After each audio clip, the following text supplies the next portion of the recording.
Hey guys, Richard from Aficionado Channel and Reefs.com. How you guys doing today? We're in the show floor of Reef Palooza, Chicago 2021.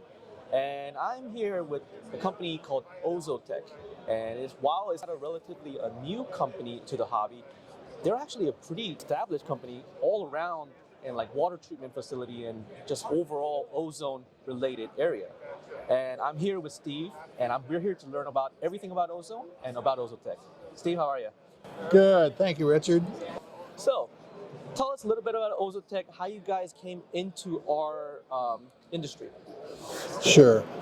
Ozotech's been manufacturing water treatment devices and ozone disinfecting devices since 1986.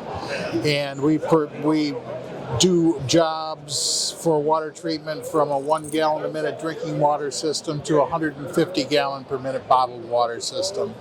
And our experience in the water treatment business has been gone on for decades. The smallest model that we make is our Poseidon 200, and we just built it as a unit that could be an adjustable ozone generator and would transcend quite a few little small applications. We found that we were selling a lot of these generators into the ozone or into the reef business and weren't sure why. You know, quite frankly, every time a sales report would come up, we would say, hey, we're selling more of these things. Why? And we didn't know. So we started reaching out to people and started trying to find out exactly why our ozone generators are doing well in this market. And have come up with quite a few of the basic components that we've used in industrial water treatment transcend really well into this market because people want reliability. Right. And reliability and adjustability, I think, are the keys to the Ozotech ozone system. Gotcha. Now, for those of people that's just getting into the hobby or had no experience whatsoever about ozone, tell us a little bit about ozone. What is it? Ozone is a molecule which is called O3. So one additional molecule. One additional atom of oxygen is attached to the stable form O2 of oxygen. At sea level, oxygen molecules are most stable in the O2 form. Right. During a thunderstorm or any electrical event, ozone is produced where the oxygen molecules are scrambled into O1 and reconstitute in part in O3. Right. Being an unstable gas, it's constantly looking for a place to give off its extra oxygen molecule or atom. Right. And oxidize something or attach to it. The easiest analogy to it is the hydrogen peroxide. And hydrogen peroxide is H2O2 with an extra oxygen atom. Right. It's trying to do the exact same thing as ozone, and virtually they work the exact same way, but ozone is a gas, hydrogen peroxide is a fluid. Right. When we mix this with the water in a skimmer or a reactor, the ozone is trying to get back to O2 and willing to go off that extra oxygen atom to whatever it comes in contact with. We find that in this application, the things that most commonly comes in contact are the waste produced by the tank. More livestock that's in the tank, the more waste is produced and the more ozone demand is needed. Right. With our units, I think one of the big parts of our success is it's adjustable. This is the most common unit, the Poseidon 200. Right. And the variable control that's on there allows us to adjust for high demand or lower demand as the tank really asks for it. Right.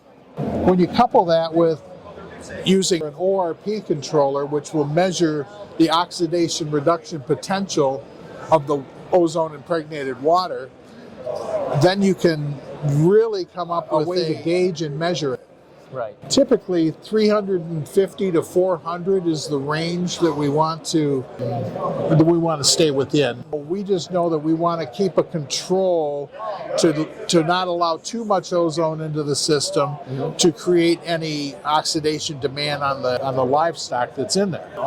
So the ideal place is to put just enough ozone in to clarify the water and then not have any residual left by the time it goes back into the tank, so that there's no excess Right. of ozone. So ozone in our tanks, right?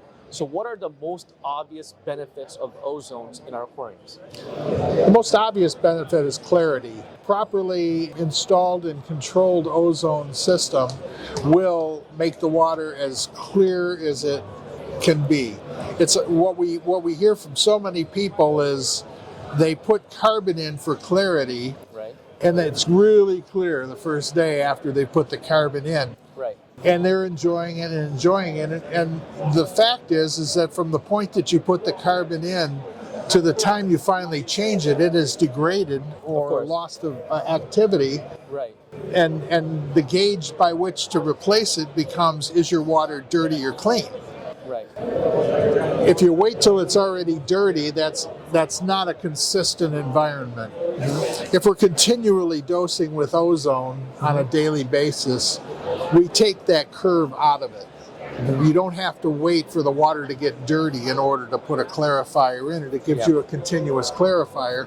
And I believe there's a lot of differing opinions on when the proper time to change the carbon might be if you're already clarifying the water. Right. So that's kind of the most. The trick is to clarify the water, but not kill all of the organisms that the environment needs. Right. So we talked about the obvious benefits, and then you actually hit up a very good point on ORP. And a lot of us in our aquarium world, we have controllers, these computers that acts as a safety redundancy to protect our prized animals. And what you can do with that is, if ORP reaches a certain point, you could actually kill the unit. So it will stop the unit from going further, so it doesn't go any higher. So it won't harm the animals in any way. I mean, it's a good thing that the technology is advanced in certain ways so that we could kind of control this with the safety in mind. Right. And with this unit, like you said, the most popular unit is a 200, right? A lot of there's a misconception. They're like, always try to get the biggest equipment possible for your aquarium, oversize it. Right. But this is not the case with your unit, right? Not at all. And that is a very good point, is that more is not necessarily more in this case. The thing is that a good regimen of a moderate amount of ozone would go a long, long way. Yeah. We find that the Model 200 was designed for a 500-gallon environment. That's where we thought it was. As we've seen more applications, we've found that can approach 1,000-gallon environment. And it really seems to be determined by the type of livestock or animals you have in the tank. If you have a lot of coral, they're not going to have as much waste as if you have a lot of fish in with them. Right. So I think that determines it. We know that this unit, the Model 200, is a sure bet up to 500 gallons, and possibly could be good up to 1,000 with a low ozone demand.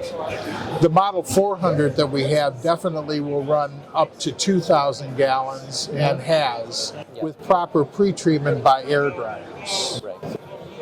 Now the quick question is, and a lot of people will ask this question if they're watching the video, is ozone safe? Ozone is a hazardous gas. Okay.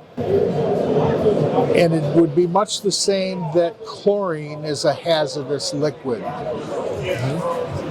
Many times, if we take the largest dose of something, it's hazardous. You can drown in water.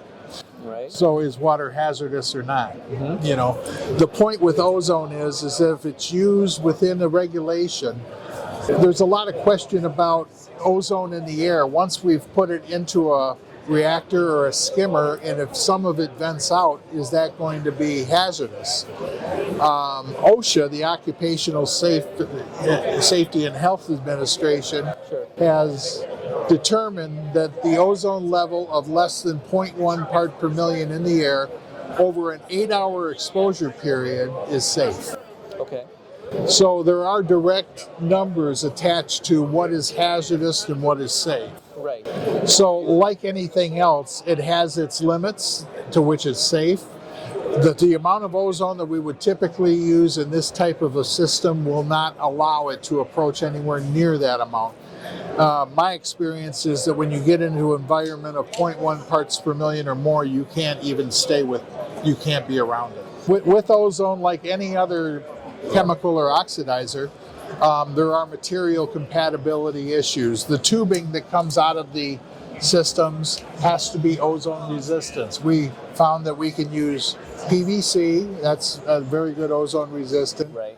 We can use silicon, and this great white skimmer uses a silicon tubing here, which is completely benign to ozone. As a matter of fact, the great white uses a PVC venturi and a silicon, which makes it very ozone compatible. We find with some, the silencers sometimes aren't very ozone compatible that are on the side of the skimmer, and would probably recommend that you go directly to the venturi. And basically, as a skimmer is naturally inclined to draw air in to do the breakdown of the proteins, with the addition of the ozone, it just enhances its ability and speed to do that. And that's why it can actually overdo it, and we talked about that with ORP control. But for the most part, you just put it on the suction port of the skimmer, try to avoid any other apparatus that are on it, go directly to it, and it enters your system as it should. Well, Steve, thank you so much for spending some time with me to help us learn about the ozone, and I wish to see more of this innovation in the future to keep our waters pristine. Thank you, Richard. I appreciate it. Thank you so much. Take care. Okay.